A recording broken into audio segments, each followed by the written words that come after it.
नमस्कार. मी सर्वांचं स्वागत करतो हवामान अपडेट या आपल्या यूट्यूब चॅनलवरती. मी नेताजी जाधव आणि आपण पाहणार आहोत 23 ऑगस्ट रोजीचा संपूर्ण महाराष्ट्र राज्याचा हवामान अंदाज. पाठीमागच्या 24 तासाचा जर विचार केला तर राज्यात जो पावसाचं प्रमाण आहे ते अत्यंत कमी झालं आहे. याचबरोबर मुंबई, ठाणे, पालघर, कोकणचा भाग असेल या भागामध्ये अधूनमधून हलक्या मध्यम स्वरूपाचा पाऊस आपल्याला पाहायला मिळाला. याचबरोबर पश्चिम महाराष्ट्राचा जो घाटमाथ्याचा भाग असेल या भागामध्ये ढगाळ वातावरण पाहायला मिळालं. तो काही अंशी आपल्याला तुरळक स्वरूपाचा पाऊस त्या ठिकाणी आपल्याला पाहायला मिळाला. याचबरोबर सध्याची वाऱ्याची स्थिती आणि हवामान प्रणालीबद्दल जर पाहिलं,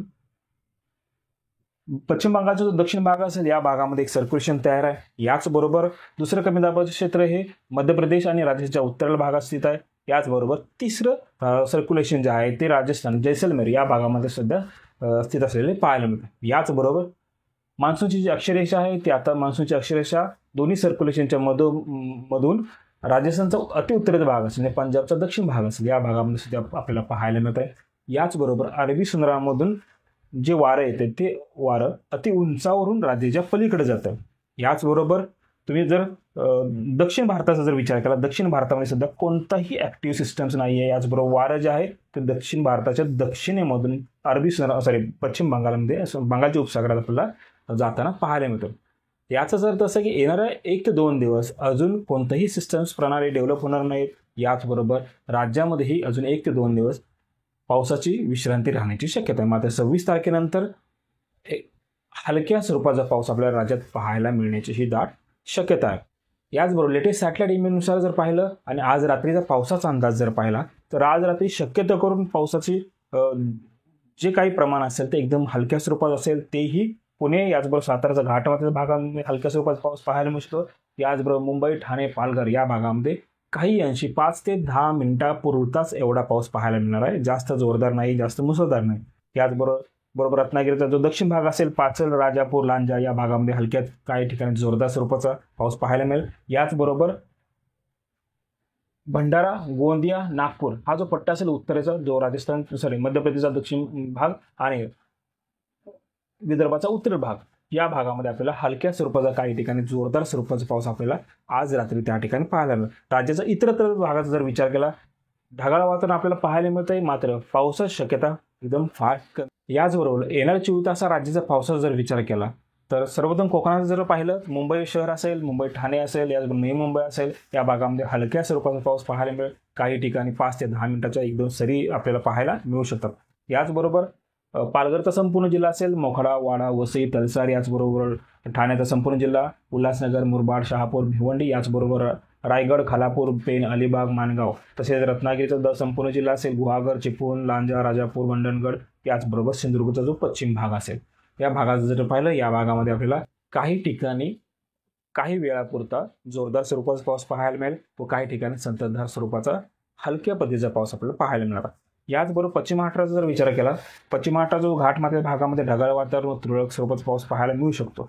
सर्वप्रथम कोल्हापूरचा विचार केला, कोल्हापूरचा शिरोळ, हातकणंगले, कोल्हापूर, कागल, गडिंग्लज या भागामध्ये पावसाची शक्यता फार कमी आहे. याचबरोबर आजरा, बुद्रगड, राधानगरी, गगनबावडा, पन्हाळा, हातकणंगलेचा उत्तर भाग असेल, शाहूवाडी असेल या भागामध्ये आपल्याला हलक्या स्वरूपाचा पाऊस पाहायला मिळू शकतो. जास्त जोरदार पाऊस त्या ठिकाणी नाही आहे.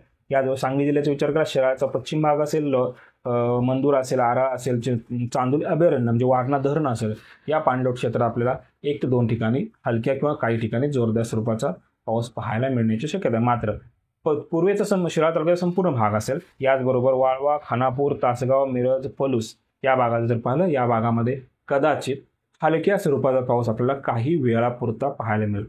बाकीच्या वेळेला जर पाहिलं शक्यतो कोण त्या ठिकाणी ड्राय वेदर राहू शकतं.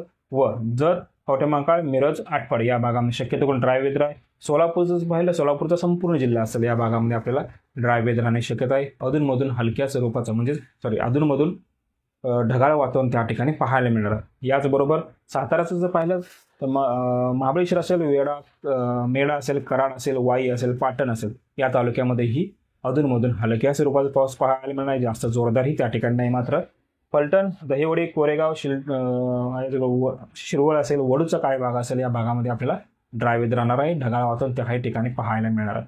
पुण्याचा विचार केला, लोणावळ्यामध्ये हलक्या मध्यम स्वरूपाचा पाऊस पाहायला मिळू शकतो. तसेच बारामती, इंदापूर, दौंड, शिरूर या भागामध्ये ड्राय वेदर राहू शकतो. तसेच बोर, राजगुरुनगर, घोड, जुन्नर या भागामध्ये आपल्याला ढगाळ वातावरण पाहायला मिळण्याची दाट शक्यता आहे. अहिल्यानगरचा विचार केला, अहिल्यानगरमध्येही आज जसं वातावरण होतं म्हणजे ड्राय वेदरच राहू शकतं, काही ठिकाणी ढगाळ वातावरण पाहायला मिळेल. याच्यामध्ये श्रीगोंदा, कर्जत, नगर, राहुरी, श्रीरामपूर, नेवासा, पाथर्डी, याचबरोबर शेवगाव, कोपरगाव या तालुक्यामध्ये जर पाहिलं या भागामध्ये कोणताही पाऊस नाही. मात्र पारनेर असेल आणि अकोले या भागामध्ये मात्र ढगाळ वातावरण पाहायला मिळणार.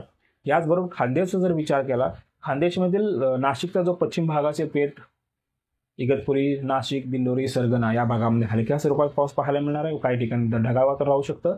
तसेच येवला, नांदगाव, मालेगाव, सटाणा या भागामध्ये शक्यतो करून ड्राय वेदर राहणार आहे. जळगावचा विचार केला, अळमेर असेल, पारोळा, एरंडोल या भागामध्ये काही ठिकाणी मध्यम स्वरूपाचा व भडगाव, पाचोरा, जामनेर, भुसावळ, रावेळ या जिल्ह्यात तालुक्याचा जर विचार केला त्या भागांना आपल्याला एकदम हलक्या स्वरूपाचा व ढगाळ वातावरण पाहायला मिळणार.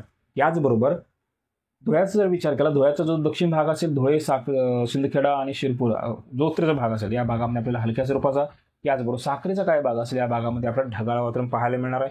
पावसाची शक्यता फार कमी आहे. मात्र एक पाऊस जर झाला तो फक्त लाईट रेन पडण्याची शक्यता आहे. याचबरोबर नंदुरबारचा विचार केला, नंदुरबारचा उत्तरेचा भाग असेल, अक्कलबुवा, भडगाव, तळोदा त्या भागामध्ये आपल्याला मध्यम स्वरूपाचा पाऊस पाहायला मिळू शकतो.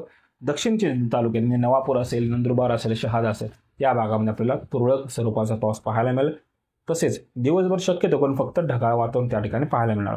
याचबरोबर विदर्भाचा जर विचार केला, विदर्भातले संपूर्ण जे जिल्हे असेल, गडचिरोली, चंद्रपूर, भंडारा, गोंदिया, नागपूर, वर्धा, अमरावती, अकोला, वाशिम, यवतमाळ, बुलढाणा संपूर्ण विदर्भाचं जर पाहिलं आपल्याला हलक्या स्वरूपाचा पाऊस पाहायला मिळणार आहे. मात्र जोरदार स्वरूपाचा पाऊस फक्त काही ठिकाणीच पाहायला मिळेल. याच्यामध्ये बुलढाण्याचा चिखली, परतूर, अकोल्याचा अकोले, बार्शी, टाकळी, याचबरोबर अमरावतीचा धरणी असेल, याचबरोबर संग्रामपूर असेल, त्याचबरोबर नागपूरचा पारशिवनी, तिरोडा, गोंदिया, भंडाराचा उत्तरेल भाग असेल आणि गडचिरोलीचा इटापल्ली, दानोरा, आरमोरी या भागात आपल्याला मध्यम स्वरूपाचा पाऊस पाहायला मिळणार. इतर तर संपूर्ण विदर्भाचं जर पाहिलं तर हलक्या स्वरूपाचा पाऊस आपल्याला पाहायला मिळण्याची ही दाट शक्यता आहे.